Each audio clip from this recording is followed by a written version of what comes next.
and speak to our correspondent, Dave Keating. Dave, several of the 11 candidates have said they plan to seek changes to her deal. How's that expected to go over in Brussels?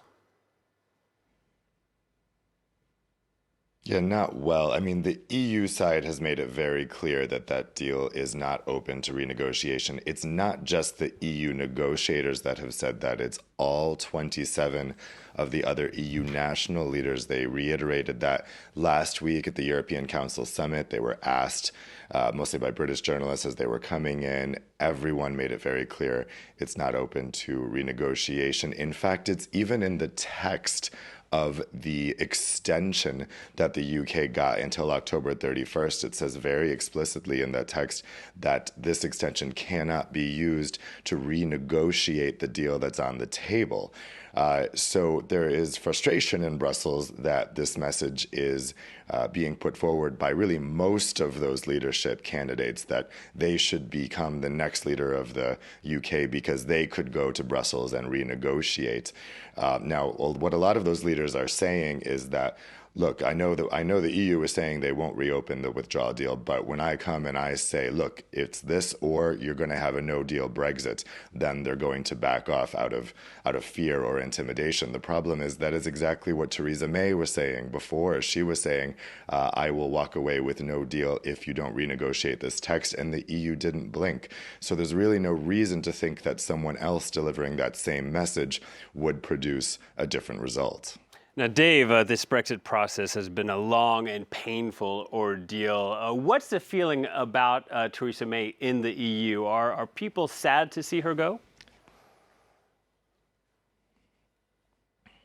I wouldn't say sad to see her go. You could see at last week's European Council summit that there is a lot of sympathy for her. The change in body language was really striking. For years, we've seen these images of Theresa May at summits here in Brussels, striking a kind of lonely figure by herself, nobody talking to her, a kind of Johnny no-mates. Well, last week, the EU leaders were really embracing her. They were kissing her.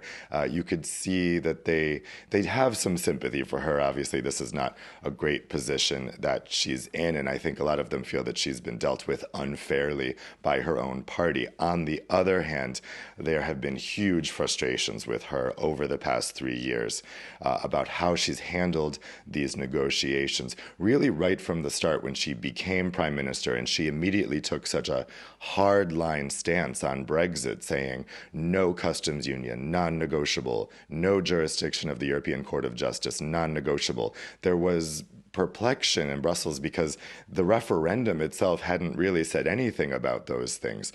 Now, there was an understanding here that she was taking that hardline stance for domestic reasons because she, of course, had backed Remain, and so she had to really show her Brexit credentials by getting as hard on Brexit as possible. But the fact is that there were a lot of mistakes made in those early stages, and she really boxed herself into a corner by taking those hardline stances. The line in Brussels has been that maybe they would have been better off with a prime minister who had supported Leave, because that person might have been able to show some more flexibility. So overall, she probably won't be missed, but there is anxiety about the person who could be replacing her, who could be someone they like even less. All right. Thanks very much, Dave. Dave Keating reporting